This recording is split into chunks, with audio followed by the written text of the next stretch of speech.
Nous allons également découvrir, cette fois-ci pas une start-up, mais un jardin potager. Voilà, par exemple là, c'est un peu notre petite culture. D'accord. Ici nous avons de la salade, nous avons du persil, nous avons de la carotte aussi. Ils ont récupéré les pneus de voiture pour faire un potager dedans. Voilà, exact. Donc du coup ça vous pouvez le faire chez vous à la maison, un peu partout, dès lors que vous avez un petit espace. Voilà. Ok. Écoute Dieudonné, merci pour la visite. Bon, tu m'avais expliqué donc que vous avez démarré il y a 10 ans dans ta chambre. Durant 10 ans, tu es parti de la chambre en essayant d'amener des porteurs de projets, en essayant de travailler avec eux, et tu as attendu 10 ans pour avoir ta première subvention. Comment tu as fait au début pour convaincre les gens de venir dans ta chambre, pour travailler avec? Et est-ce qu'à un moment, tu n'as pas baissé les bras en attente de financement? Voilà, en fait, c'est une aventure passionnante que je peux dire. Quelque part, disons que c'est beaucoup plus que de la passion pour moi. Il fallait qu'on le fasse, il fallait qu'on y arrive. Et donc, du coup, qu'est-ce qui s'est passé dès lors qu'on a eu quand même cette idée de pouvoir regrouper les jeunes entrepreneurs ensemble? On a commencé d'abord dans la chambre, ensuite on a essayé de convaincre la famille pour nous laisser encore une pièce supplémentaire, ça faisait au total 2 pièces. Et à partir de ces 2 pièces, on a pu quand même travailler avec d'autres jeunes entrepreneurs.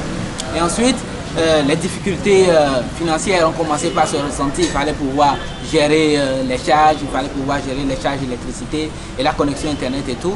Donc en temps, on est arrivé à trouver d'autres emplois. Voilà, donc on travaillait dans des entreprises les matins et les soirs on se concentrait un peu sur Africa Coworkers pour essayer quand même de travailler un peu. Donc c'est avec les salaires que nous arrivons à toucher dans les autres emplois. C'est avec ces salaires que nous arrivons à acheter petit à petit les éléments dont nous avons besoin, les matériels qu'il faut. Et voilà, et un jour on a décidé tout simplement sur un coup de tête de chercher un autre local parce qu'on trouvait trop le local, la chambre trop exiguë, trop petite et qui n'était pas très bien située aussi. Parce que les produits, les services que nous développions à l'époque, il fallait vraiment que les clients fassent beaucoup d'efforts avant de nous retrouver. Et donc on était là, mais il n'y avait pas la clientèle. Donc il fallait trouver un autre endroit, un autre local, beaucoup plus intéressant, beaucoup plus sympa, qui va pouvoir donc accueillir plus de jeunes entrepreneurs et surtout permettre une visibilité assez énorme. Voilà. Merci. Ensuite, qu'est-ce qui s'est passé? Nous avons vu un propriétaire à l'époque.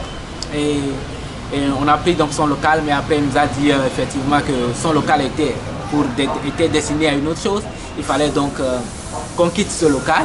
Et en 2014-2015, on avait pratiquement tout perdu. On voulait carrément laisser tomber. Donc qu'est-ce qui s'est passé? On est allé dans un restaurant pour du moins se manger une fois pour le bon parce qu'on n'avait que 3500 francs à l'époque. Et on s'est dit, même si on va lâcher l'entrepreneuriat, au moins autant se faire plaisir un tout petit peu. Donc avec ces 3500 francs, on est allé dans un restaurant pour prendre des frites avec un poulet, un demi-poulet. Et donc on mangeait, on a fini de manger quand lors du retour, on passait par ici, on a vu que cet espace était alloué. On est rentré dedans, on a demandé mais c'est qui le propriétaire, on a vu la personne et on s'est dit sur un coup de tête, on va prendre. On n'avait même pas d'argent dans la poche, les 3000 qu'on avait, on a mangé des frites avec dans un restaurant, du moins pour dire au revoir à l'entrepreneuriat. Mais quand on a vu cet espace, on s'est dit waouh, cet espace quand même pouvait accueillir d'autres entrepreneurs, ça pouvait permettre à l'entrepreneuriat de bouger, mais pourquoi pas on ne va pas le prendre? Mais comment faire pour trouver l'argent?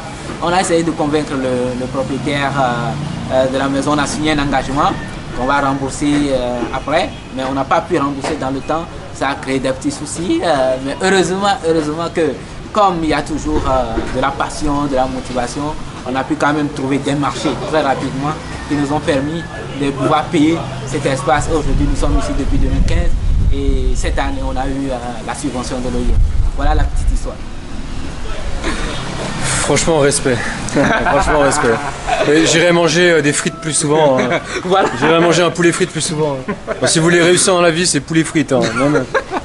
Effectivement, voilà, c'était un peu... Non, mais c'est beaucoup de travail. C'est beaucoup de travail. Beaucoup de travail. Hein. Voilà, c'est stressant aussi. On s'est dit, voilà, allons manger au moins un poulet dans notre vie. Allons se faire plaisir avec la seule somme que nous avions. Et puis, voilà, donc du restaurant, on s'est retrouvés ici. Elle est incroyable ton histoire, vraiment.